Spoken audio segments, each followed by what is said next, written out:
Neste sábado, uma delegação da Sociedade do Dragão Branco, SDB, incluindo este escritor, estará indo para Bougainville, nas Ilhas Salomão, para se encontrar com o rei David Pei II, a fim de discutir como reabrir a mina Panguna, que contém cerca de uns 170 trilhões, em ouro e cobre. Além disso, existem 6 outros sítios de minas sob o controle do rei David e seu povo na ilha, o que significa que muitas centenas de trilhões de dólares em metal podem ser disponibilizadas para beneficiar as pessoas e criaturas vivas do planeta Terra.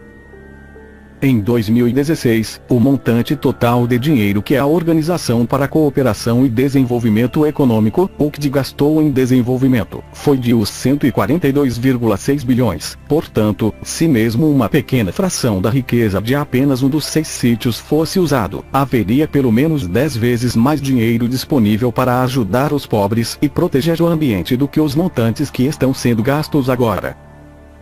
A mina de Panguna foi desenvolvida pela empresa Rio Tinto, controlada por Rothschild. No entanto, os moradores locais, irritados com a poluição causada pela mina, bem como pelo péssimo tratamento que os donos da mina receberam, reassumiram o controle, depois de uma longa guerra de resistência. Representantes do rei David também afirmam que os donos da mina, controlados por Rothschilds, estavam contemplando destruir toda a ilha para extrair sua riqueza mineral. Com base em seu histórico, estejam certos de que os Rothschilds não estavam planejando gastar o dinheiro que esperavam ganhar na exploração desses sítios para ajudar o planeta.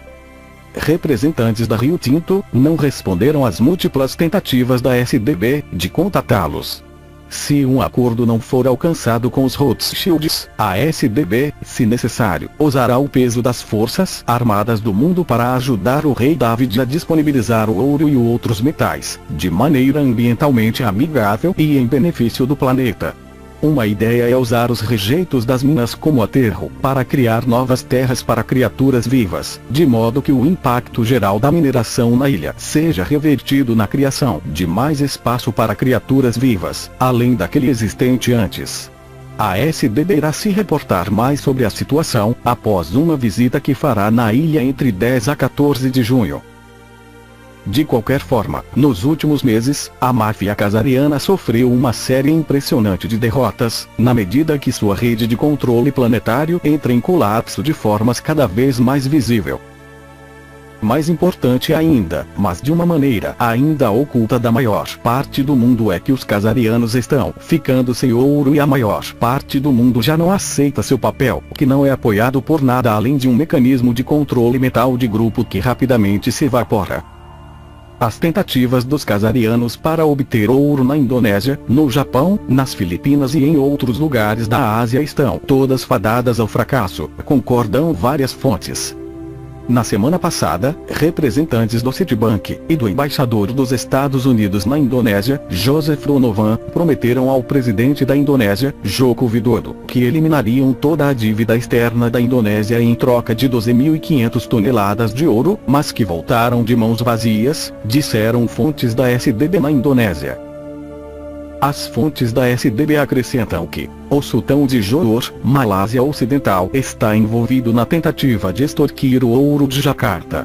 Ele está afirmando que o ouro pertence e deve ser somente pago à sua família real, e isso lhe dá o direito de retomá-lo da Indonésia, onde está armazenado nos últimos 70 anos. Essa alegação do sultão de Johor significaria que essa poderia ser parte das contas de garantias em ouro, em que as famílias reais da Ásia depositaram o ouro na Indonésia para custódia, e que Sukarno foi mandatado como M1. Sukarno, bem como o presidente dos Estados Unidos, John F. Kennedy, foram mortos pelos casarianos, para acabar com seus esforços em usar este ouro para o bem do planeta. Assumimos que nossos leitores já conhecem essa história. Agora, os depositantes do ouro estão se vingando. As fontes da SDB na Indonésia acrescentam que existe um forte sentimento de que o primeiro-ministro da Malásia, Najib Razak, de alguma forma, estaria envolvido nessa trama, uma vez que é membro da máfia casariana. Os casarianos ainda estão desencadeando ataques terroristas em Londres, Filipinas, Indonésia e em todo o mundo, a fim de extorquir ouro, todavia estão sendo sistematicamente isolados. O encontro do grupo de Bilderberg, um dos principais servos da máfia casariana, que terminou em 4 de junho, foi um encontro de perdedores na batalha pelo planeta Terra. Neste primeiro encontro, uma vez que o famoso melômano casariano, David Rockefeller, morreu, o cobrador de Rockefeller, Henry Kissinger, continuou seu esforço para se tornar o novo governante secreto do planeta Terra. No entanto, sem ouro e sem Rockefeller atrás dele, Kissinger é apenas um velho herdeiro.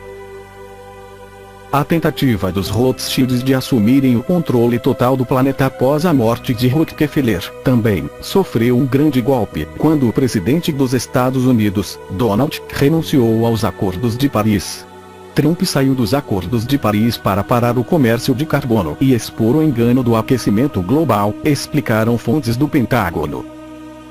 Além disso, no regime de Trump, a facção sionista globalista Goldman, liderada pelo ex-gerente da Goldman, Gary Cohn Jared Kushner, ficou marginalizada pela saída de Paris, na medida em que Trump limpa a casa, continuou. A facção Bush da máfia casariana, também, está em modo de completo pânico na medida em que cada vez mais de seus crimes estão sendo revelados, acrescentam as fontes. Na semana passada, disseram as fontes do Pentágono, que os assassinos de Bush mataram o ex-presidente panamenho Manuel Noriega para impedi-lo de criticar o tráfico de drogas e a corrupção da CIA. Também, acontecem movimentos para a prisão dos principais agentes neocon de Bush, como David Petraeus, o ex-chefe da NSA, Nick Hayden, e a remoção e prisão do conselheiro de Segurança Nacional dos Estados Unidos, H.R. McMaster, dizem as fontes. As cobranças serão por recebimento ilegal e vazamento de informações classificadas, dizem elas. Os principais capatazes do clã da máfia casariana Rockefeller/Bush ou Clinton ainda estão lutando para se manterem fora da prisão, mas que estão perdendo, claramente, a luta pelo poder em Washington D.C. Na China, segundo fontes vietnamitas, também acontece uma enorme disputa de poder. A luta diz respeito a Wang Qishan, que, de fato, é número 2 na estrutura de poder da China e agora o principal agente Rothschild na China, dizem as fontes. Link na descrição. Que, recentemente, foi fotografado com Jacob Rothschild que, aparentemente, está hospedado no resort de Trump, Mar-a-Lago, na Flórida, lançou um vídeo, que foi rapidamente removido da internet, na semana passada, alegando que Wang tem grandes conexões com as Q-Bones e os maçons, dizem as fontes. Se Wang se tornar primeiro-ministro e o número oficial 2 no 19º Congresso do Partido Comunista Chinês, neste outono, então o presidente chinês Xi Jinping estará morto, dizem as fontes. O poder de Wang deriva de enormes quantidades de dinheiro que recentemente obteve misteriosamente e tem se espalhado por aí, dizem. Estas mesmas fontes, que têm acesso à inteligência de nível superior sobre a China, dizem que Xi Jinping está em uma posição muito perigosa. Ele pode tentar continuar o domínio comunista, caso em que outros grupos de interesse tentarão livrar-se dele antes que seu mandato termine, dizem as fontes, ou, caso contrário, ele pode acabar com o comunismo, como os soviéticos fizeram na década de 90. As mesmas fontes dizem que outro desertor de alto nível chinês, Ling Jiahua, forneceu aos Estados Unidos muitas informações sobre submarinos, códigos nucleares, etc. Devido à sua oposição ao Wang, controlado por Rothschild. Link na descrição. Mesmo que essas fontes estejam erradas, não pode haver dúvida de que a situação chinesa continuará turbulenta sob a superfície de agora e até meados do verão, enquanto o próximo Politburo, que será formalmente anunciado no outono, continua. Na Europa, também, acontecem mudanças na medida em que a mafiosa casariana e chanceler alemã Angela Merkel, bem como o escravo dos Rothschilds e presidente francês, Emmanuel Macron, percebem as consequências do regime Trump, dizendo que não os protegerá mais da Rússia. O resultado, depois de alguma flatulência por parte dos franceses e alemães, foi o de ambos os países, repentinamente, iniciarem um alinhamento com a Rússia. No Oriente Médio, também aconteceu algum tipo de cisma com o Egito, Arábia Saudita, Kuwait, Bahrein e os Emirados Árabes Unidos, cortando relações com o Catar. O Catar é a casa da rede de notícias Al Jazeera e de uma enorme base aérea dos Estados Unidos. O sheik do Catar, Tamim bin Hamad Al Thani, aparentemente desviou-se da linha casariana oficial no Oriente Médio, dizendo boas sobre o Irã, o Hamas e o Hezbollah, bem como Israel. Agora, os sauditas estão culpando o Catar pelo Daesh no caso ultrajante de uma panela chamada Chaleira Negra. Link na descrição. Na realidade, a luta quase que certamente está relacionada com o fato do Catar ter alcançado um acordo com a Rússia e a Síria para exportar seu gás, enquanto os sauditas não dispunham. O resultado é que os sauditas também estão procurando um alinhamento com a Rússia. Até o momento, parece que os russos os convidaram para gastar seu dinheiro em regiões árticas remotas. Link na descrição. Autor: Benjamin Fulford.